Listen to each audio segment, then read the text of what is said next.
berdoa bersama-sama. Bapa di surga, di dalam nama Tuhan Yesus Kristus, kesempatan minggu keempat ini kami boleh beribadah di hadapan-Mu, dan kami mau belajar untuk tunduk sesuai kehendak dan pimpinan dari firman-Mu. Benar-benar bukan untuk kepentingan kami saja, melainkan bagi hormat dan kemuliaan nama Yesus Kristus. Bimbing kami ya Tuhan, dan ampunilah, kuduskanlah kami dalam darah-Mu yang suci, yaitu darah Yesus Kristus, sehingga kami Engkau berkenan, baik kami yang menyampaikan firman-Mu maupun kami yang mendengarkan firman-Mu. Dalam nama Yesus Kristus, amin. Masa tua tetap berbuah, itulah tema yang saya berikan untuk kita pada hari ini. Seperti tadi dikatakan 1 Raja-Raja pasal 2 ayat 7. Tetapi kepada anak-anak Barzilai, orang Gilead itu, haruslah kau tunjukkan kemurahan hati. Biarlah mereka termasuk golongan yang mendapat makanan dari mejamu, sebab mereka pun menunjukkan kesetiaannya dengan menyambut aku pada waktu aku melarikan diri dari depan kakakmu Absalom. Bapak Ibu dalam Tuhan Yesus Kristus, ada sebuah pepatah bahasa Indonesia yang mengatakan demikian: gajah mati meninggalkan gading, harimau mati meninggalkan belang, manusia mati meninggalkan kebajikan. Memang betul. Dan kalau kita teliti ayat ini Bapak Ibu, ada sesuatu yang berbeda, baik untuk saudaranya Daud sendiri, yaitu Yoab anak Zeruya, maupun juga Simei bin Gera. Pernyataan ini dinyatakan kepada Daud menjelang hari matinya. Dia ngomong sama Salomo. Dan yang bagian ketujuh itu menunjukkan perbedaannya. Apa bedanya? Ya, karena Barzilai itu adalah orang yang setia kepada pemerintahnya Daud. Bapak Ibu dalam Tuhan Yesus Kristus, apakah yang menjadi keistimewaan Barzilai sehingga kalau Yoab bin Zeruya dia sudah wanti-wanti kepada Salomo, itu jangan biarkan mati dengan tenang, kira-kira begitu. Apalagi Simei bin Gera, suku Benyamin, dari suku Benyamin, dia juga ngomong sama. Tapi kenapa justru dengan Barzilai itu dia memberi sesuatu yang berbeda? Kalau kedua orang diwanti-wanti itu bene mati begitu. Kalau yang Barzilai tuh kasih hidup, kira-kira begitu loh Bapak Ibu. Namun baru kita pahami ternyata Barzilai, kalau kita baca di dalam 2 Samuel pasal 15 hingga pasal 19, ternyata di situ terlihat waktu itu Daud dikudeta anaknya yang namanya Absalom. Oh, bayang no, bapake dikudeta anake. Doh. Sampai pada akhirnya Daud pun kembali kepada tahtanya oleh karena kemurahan Tuhan. Absalom anaknya sendiri jadi musuh, justru Barzilai itu orang luar, orang Gilead, malah jadi sahabat. Keluarga jadi musuh, orang lain jadi dulur, kira-kira begitu. Lalu kita pikir-pikir, apa sih keistimewaannya? Ternyata Bapak Ibu, kalau kita lihat Barzilai itu orang yang sudah tua, sangat tua, umurnya 80 tahun. Dia ini berasal dari Rogelim dan benar-benar dikatakan ayat sesudahnya itu dia ini adalah orang yang sangat kaya. 2 Samuel pasal 19 ayat 31 dan ayat 32 jelas sekali. Ini loh, Barzilai orang yang sudah tua, umurnya 80 tahun, tetapi disebut juga dia adalah orang yang sangat kaya. Apakah orang Kristen tidak boleh kaya raya, Bapak Ibu? Sangat boleh. Kalau boleh itu cuma meragukan opo iya opo enggak. Sangat boleh kan wani, gitu kan. Salah gak apa-apa. Betul. Kita tahu di Alkitab, Ayub orang yang sangat kaya di negeri timur. Abraham kekayaannya berlimpah-limpah. Ishak juga orang-orang kaya. Daniel, betul dia juga orang kaya. Nehemia juga orang kaya. Apalagi Barzilai dikatakan sangat kaya, tua tetapi sangat kaya. Bapak Ibu dan Tuhan Yesus Kristus, bedanya kalau kita perhatikan yang saya sebutkan tadi, baik Ayub, Nehemia, Abraham, baik ini yang kita sebutkan Barzilai, itu semuanya kekayaannya digunakan untuk kemuliaan Tuhan. Kalau kita ke gereja hanya cari kaya itu salah. Yang benar, yang benar itu kalau kita sungguh-sungguh diberkati dan mengaku diberkati, sekalipun kita hidupnya pas-pasan ataupun sebaliknya kita ini kaya raya, bukan kekayaannya yang menjadi sandarannya. Tetapi siapa Bapak Ibu? Tuhan saja yang memberi segala kelimpahan. Dan ingat, beda antara Isabel, Nabal maupun juga Herodes. Mereka juga orang kaya, tetapi kayanya hanya untuk dirinya sendiri, untuk kekuasaannya. Ini loh, Barzilai orang yang sudah tua umur 80 tahun, yang sangat kaya, mau setia kepada Daud. Orang yang diinginkan itu apa toh Bapak Ibu? Kesetiaannya kan.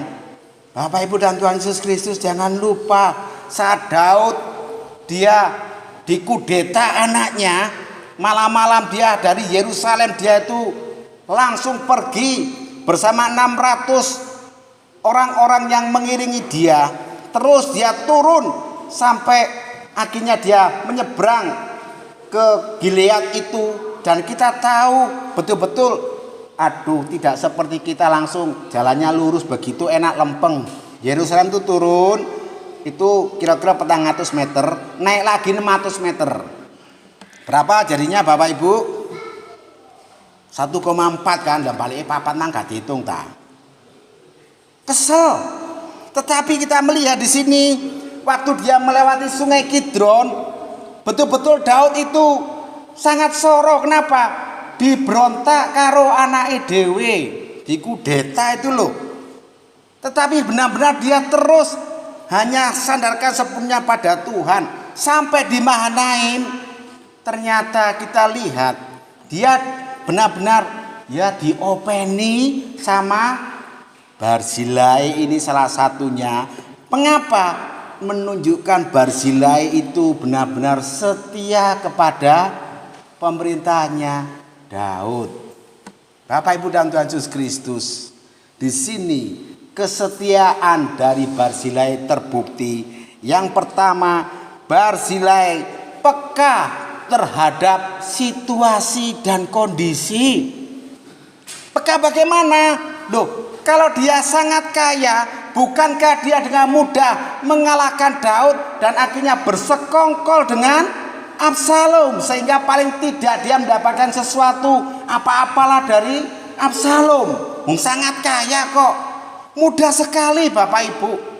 Tetapi kita lihat Absalom yang sedemikian gigih mencari kekuasaan dan dukungan kekuasaan, dan Daud yang lari. Dia tahu situasi dan kondisi, tetapi dia tidak mau terpancing dalam kesempatan untuk mencari keuntungan buat dirinya lewat kesempitan peristiwa yang ada. Tidak. Dia hanya mau, saya katakan, mendukung pemerintahan yang benar. Padahal secara situasi dan kondisi sangat mudah bagi Barzilai untuk memperoleh keuntungan buat dirinya sendiri. Tetapi Bapak Ibu, hal ini tidak dilakukan. Dia tetap setia kepada Daud si enom itu loh, yang masih muda itu loh. Padahal umurnya dia berapa? 80 tahun. Di sini kita lihat kesetiaannya terbukti oleh karena dia peka terhadap situasi dan kondisi, Bapak Ibu. Dia ingat pemerintahan yang benar itu sesuai konstitusi, sesuai aturan yang genap. Dia dukung, sekalipun sisi lain dia bisa menggulingkan juga bersama dengan Absalom. Tetapi Barzilai tidak melakukannya.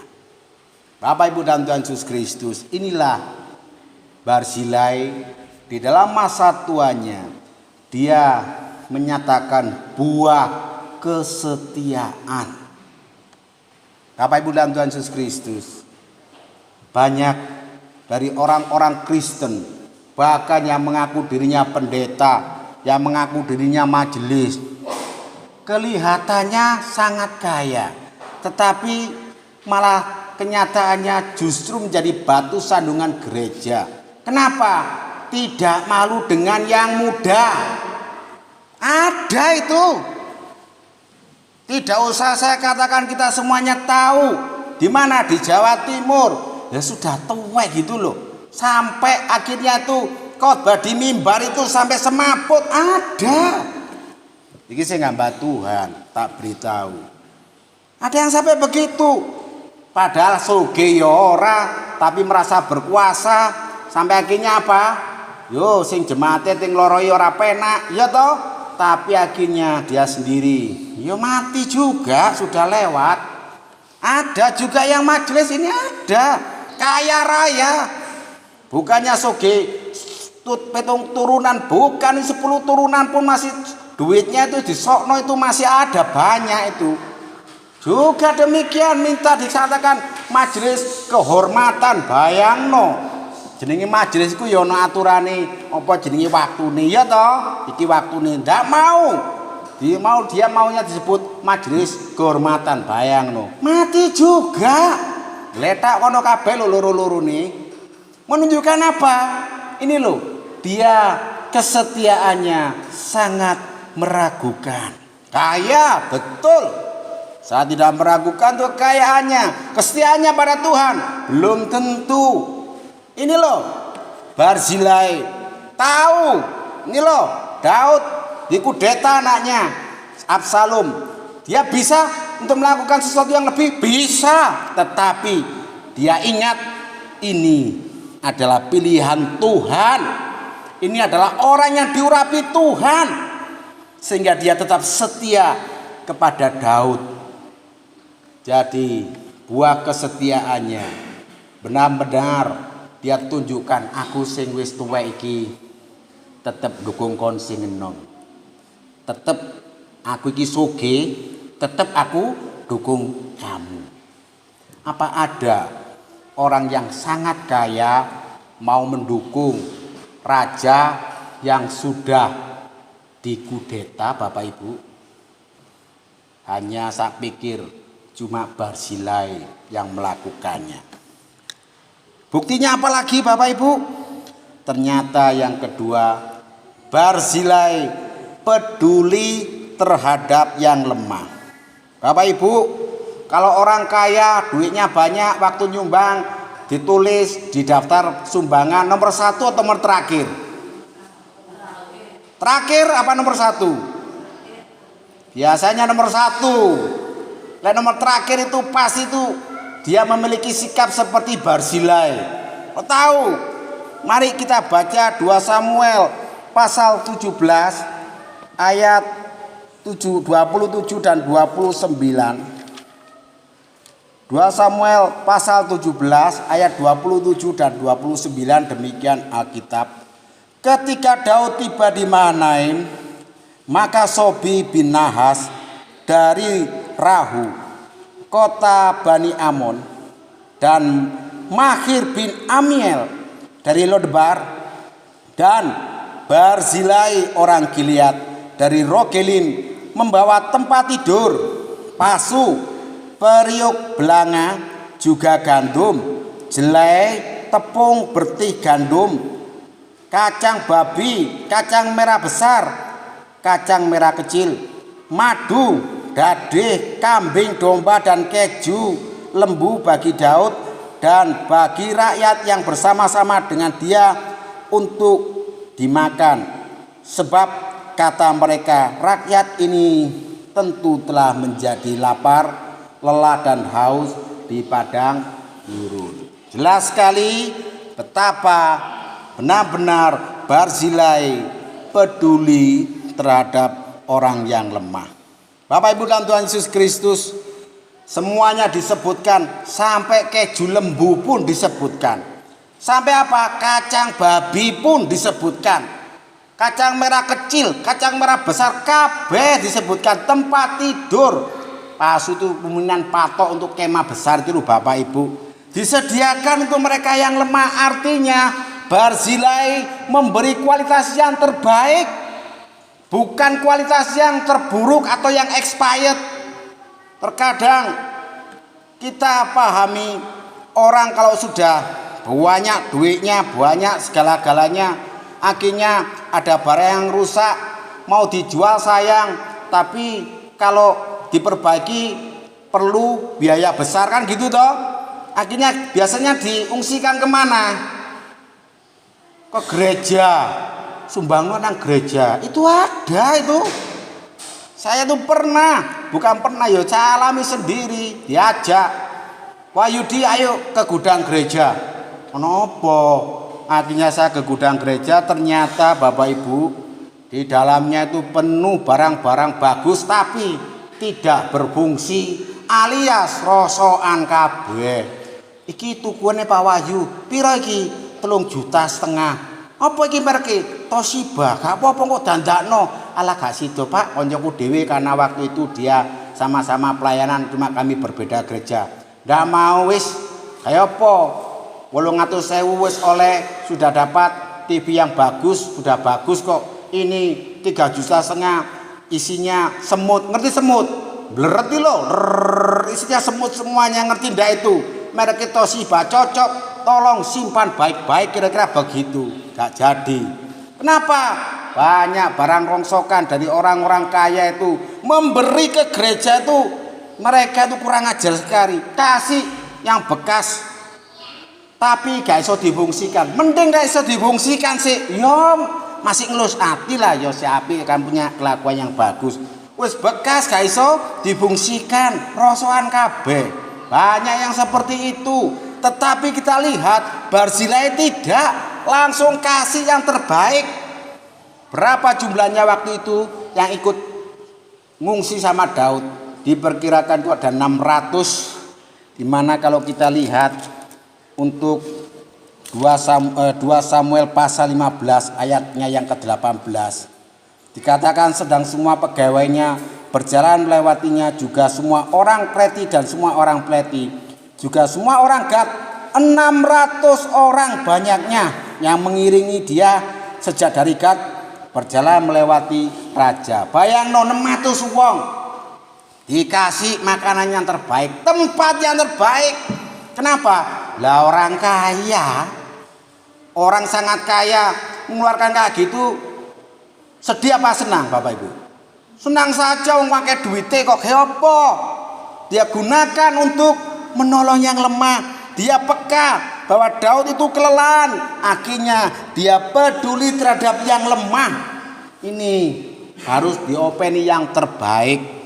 Bapak Ibu dan Tuhan Yesus Kristus, seringkali kalau kita berpikir di dalam hitung-hitungan, kita harus belajar seperti Barzilai. Diperkirakan Bapak Ibu, satu harinya itu kira-kira untuk ngingoni wong 600 orang itu, satu harinya diperkirakan Barzilai keluar uang 50 juta. Sedangkan di dalam masa kudeta itu diperkirakan paling pendek itu 10 hari. 10 hari. Bisa kalikan 50 kali 10 berapa? 500. Jadi sekitar berapa itu yang dikeluarkan oleh Barzilai? Sekitar 500 juta atau setengah miliar. Itu baru orang kaya yang benar-benar memberi yang terbaik, benar-benar keluarkan dari koceknya sendiri tanpa ada pemikiran apapun. Dia setuju, dia dukung untuk Daud. Dia sungguh-sungguh tidak ada keinginan apapun kecuali dia mau beri yang terbaik kepada rajanya sekalipun dikudeta. Dan yang ketiga Bapak Ibu, apa sih yang menjadi bukti kesetiaannya Barzilai? Ternyata yang ketiga, Barzilai pantang cari pamrih. Mengapa demikian? Kalau kita ikuti 2 Samuel pasal 19 ayatnya yang ke-37, saat Absalom sudah kalah, itu Barzilai diajak kemana? Ke Yerusalem. Ayo melo aku nang Yerusalem, ikut saja ke Yerusalem. Tapi dia tunjukkan bahwa dia memang tidak mencari pamrih. Dia ngomong bagaimana? Umur ke 80 tahun, sudah 80 tahun umur saya Daud. Aku loh gak bisa ngerasakno, saya tidak bisa merasakan ini asin, legi, manis atau pahit, gak iso. Ini suaranya bagus, merdu, ndak wis aku wis tuwek. Nyadari saya sudah tua. Hanya sepotong jalan saja biarlah saya pulang ke rumah saya, biar mati di kuburan dekat bapak ibu saya. Akhirnya dia kasih apa Bapak Ibu? Kasih pembantunya hambanya. Siapa namanya? Kimham.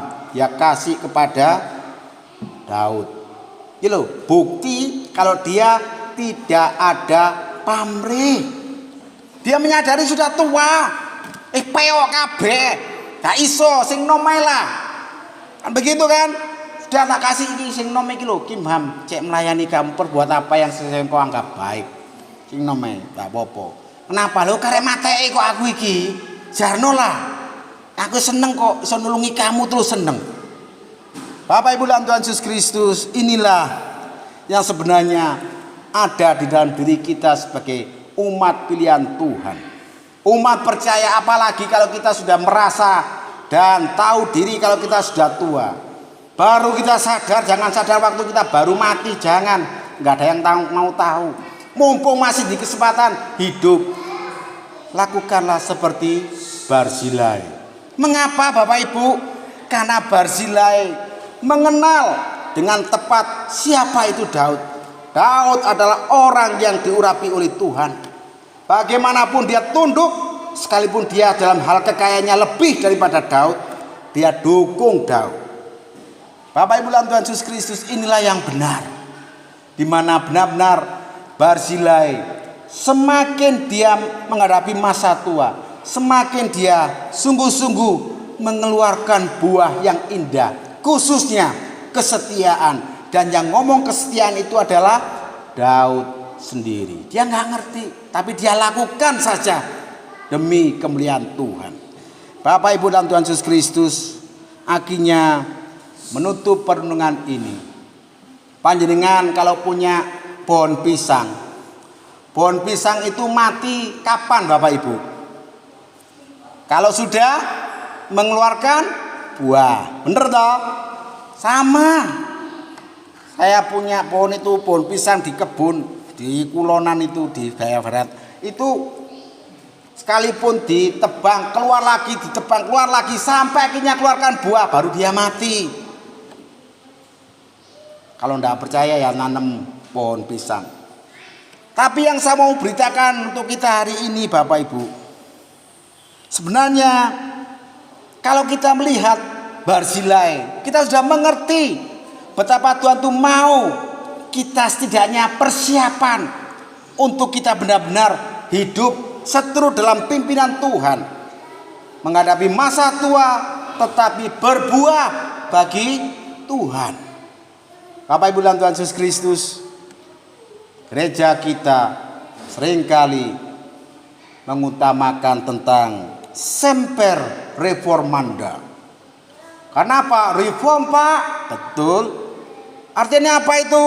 Ya, mau diperbarui dan terus diperbarui dan memperbarui diri sesuai firman Tuhan. Bener kan? Tetapi terkadang menjadi plesetan, jadi semper tenan. Bahasa Jawanya itu apa? Lompo sungguh gitu loh, gak bisa berbuat apa-apa. Kenapa? Karena sebaliknya tidak menurut firman. Biarlah kita hari ini belajar dari Barzilai yang benar-benar mengerti akan dirinya sendiri. Sekalipun tua, dia tetap berbuah. Sekalipun umurnya 80 tahun, tetap berguna buat kerajaan Israel, buat sukunya sendiri di Gilead, buat keluarganya, dan buat dirinya sendiri. Semuanya ini hanya bisa kita jalani asal kita ada di dalam Yesus Kristus. Jangan pernah mengatakan dengan usaha kita sendiri, omong kosong, pasti kita akan menuju kepada maut. Tetapi sebagai orang yang Kristen, orang yang mengenal tentang Galatia pasal 5 ayat 21 dan 22 mengenai buah Roh Kudus, semuanya itu dikerjakan oleh Allah bagi setiap orang yang telah dilahirbarukan oleh Yesus Kristus sendiri di dalam 2 Korintus pasal 5 ayat 17. Sehingga sekalipun kita bisa gagal, gak apa-apa, terus belajar sampai pada akhirnya kita menyadari bahwa kita sekalipun dalam masa tua tetap berbuah bagi kemuliaan Tuhan. Tuhan menyertai kita semua. Minta penginjil